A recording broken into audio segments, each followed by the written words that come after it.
Subscribe कीजिए दारुल हिकमत उर्दू को और दबाएं घंटी के निशान को ताकि नई आने वाली हर वीडियो का नोटिफिकेशन आपको सबसे पहले मिले। बिस्मिल्लाहिर्रहमानिर्रहीम। अस्सलाम वालेकुम दोस्तों, उम्मीद है आप खैरियत से होंगे। वेलकम करते हैं आपको अपने यूट्यूब चैनल दारुल हिकमत उर्दू पर। दोस्तों, आज हम बात करेंगे एक ऐसे दरख्त के बारे में जिसको डॉक्टर पौधा भी कहा जाता है। यूरोपीय माहिरीन और डॉक्टर इसे 20वीं सदी का पौधा भी कहते हैं। इसमें अल्लाह ताला ने इंसानों के लिए बहुत ही शिफा रखी है। यूरोप और एशियाई मार्केट में इसके ही नाम से कैप्सूल वगैरह बनने शुरू हो गए हैं। जी हाँ दोस्तों, मैं बात कर रहा हूँ डॉक्टर पौधे मोरिंगा की, जिसको हमारी जानिब सुहांजना भी कहा जाता है। आज मैं आपको बताऊंगा कि मोरिंगा को क्यों और कैसे इस्तेमाल करना चाहिए। नाजरीन, आजकल के माशी हालात और घरेलू परेशानियों की वजह से हमारा दिमाग बहुत स्ट्रेस रहता है। ऐसे हालात में अपने आप पर तवज्जो ना देना, ग़िज़ा का सही इस्तेमाल ना करना और ज़हनी तनाव हमारे जिस्म को मुख्तलिफ़ बीमारियों का शिकार बना देता है और हमारे जिस्म में मुख्तलिफ़ विटामिन और मिनरल की कमी हो जाती है। क़ुव्वत मुदाफ़अत कम हो जाती है, जिससे मुख्तलिफ़ बीमारियाँ जिस्म इंसानी को ज़ेर कर लेती हैं। इसलिए हम ऐसी चीज़ की ज़रूरत महसूस करते हैं जो हमारे जिस्म की क़ुव्वत मुदाफ़अत को दोबारा बहाल करके बीमारियों के ख़िलाफ़ हमारे मुदाफ़अती जरासीम को लड़ने की ताकत दे। ऐसी ग़िज़ाओं की भी ज़रूरत महसूस करते हैं जो हमें जिस्मानी तौर पर ताकत व तवानाई फ़राहम करने वाली हों। दोस्तों, अल्लाह ताला ने मोरिंगा यानी कि सुहांजना में कुछ ऐसी खसूसियात रखी हैं जो इसको दूसरे तमाम पौधों से मुमताज़ करती हैं।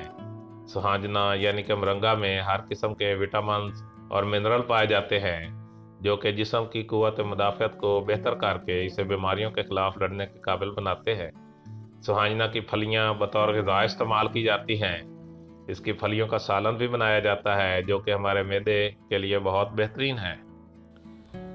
दोस्तों, मोरिंगा जोड़ों का दर्द, कमर दर्द और जिगर की कमज़ोरी के लिए बहुत ज़्यादा इस्तेमाल हो रहा है। मार्केट में मोरिंगा टैबलेट, मोरिंगा पाउडर और मोरिंगा कैप्सूल के नाम से मुख्तलिफ़ किस्म की अद्वियात मौजूद हैं जो कि बहुत महंगी है, जबकि मोरिंगा एक आम पौधा है जो कि पाकिस्तान और इंडिया में आम दस्तयाब है। मोरिंगा की जड़, फूल, पत्ते सब मुफीद हैं, लेकिन इन सब चीज़ों में मोरिंगा के पत्ते बहुत ज़्यादा फ़ायदेमंद हैं। इसके पत्तों का पाउडर बच्चों, बड़ों, औरतों और मर्दों में यकसा मुफीद है। दोस्तों, मोरिंगा को गर्मियों में ज़्यादा इस्तेमाल किया जाता है क्योंकि जिस्म में हीट पैदा करता है और इसके साथ पानी का ज़्यादा इस्तेमाल करना होता है। इसलिए इसको मुतदिल मौसम में भी इस्तेमाल कर लेना चाहिए। अगर सर्दियों में इस्तेमाल किया जाए तो इसके साथ पानी भी ज़्यादा इस्तेमाल करें।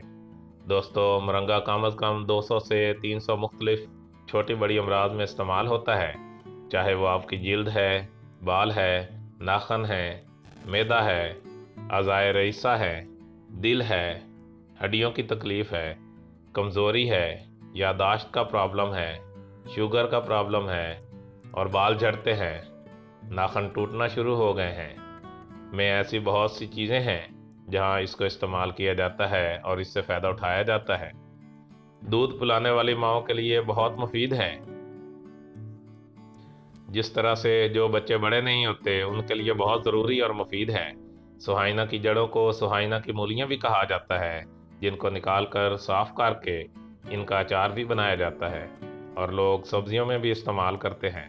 सुहांजना के पत्तों का कहवा भी बनाया जाता है जो कि अमराज मैदा और जिगर में बहुत मुफीद है। सुहांजना की पत्तियों को साफ करके और खुश्क करके इसका पाउडर बनाएं और उसके कैप्सूल भरें। याद रहे कि पत्तियाँ बिल्कुल खुश्क हों। ये कैप्सूल बहुत सारी अमराज जिनका पहले भी मैं जिक्र कर चुका हूँ उनमें मुफीद है। एक कैप्सूल सुबह शाम पानी के हमरा इस्तेमाल करें। सुबह सवेरे सुहांजना के 5 से 10 पत्ते चबा लें, साथ में नीम गर्म पानी पी लें, बहुत ही फ़ायदेमंद है। सुहांजना के पत्तों का पाउडर और अदरक, जिसको सुंठ भी कहते हैं, इन दोनों का पाउडर हम वज़न लेकर मिला लें और सुबह शाम इस्तेमाल करें। वज़न कम करने के लिए बेहद मुफीद है। बच्चों की ग्रोथिंग के लिए, जो बच्चे खाना नहीं खाते और वो सेहतमंद नहीं हैं, बढ़ोतरी नहीं हो रही, उनको भी मुरंगा पाउडर खिलाएं, बेहतरीन है। सर के बालों, जोड़ों और चेहरे की झुर्रियों के लिए बहुत मुफीद है। और अगर चेहरे पर कील मुहासे हैं तो 1 चम्मच मुरंगा पाउडर और ताज़ा घर की बनी हुई दही में इसे अच्छी तरह मिक्स कर लें और कील मुहासों पर अच्छी तरह लगाएं। खुश्क होने के बाद ताज़ा पानी से धो लें। ये थी मुरंगा यानी सुहाइना के बारे में कुछ मालूमात जो हमने आपसे शेयर की। दोस्तों, दारुल हिकमत उर्दू यूट्यूब चैनल आपको आपकी सेहत के मुतालिक अच्छी से अच्छी मालूमात फराहम करने के लिए कोशां रहता है। अपनी सेहत के बारे में बेहतरीन मालूमात हासिल करने के लिए हमारे चैनल को सब्सक्राइब करें, वीडियो को लाइक और शेयर करें और कमेंट बॉक्स में कमेंट ज़रूर करें ताकि हम आपकी बेहतरीन आरा से आगाह रहें। खुश रहें, खुशियाँ बांटें। शुक्रिया।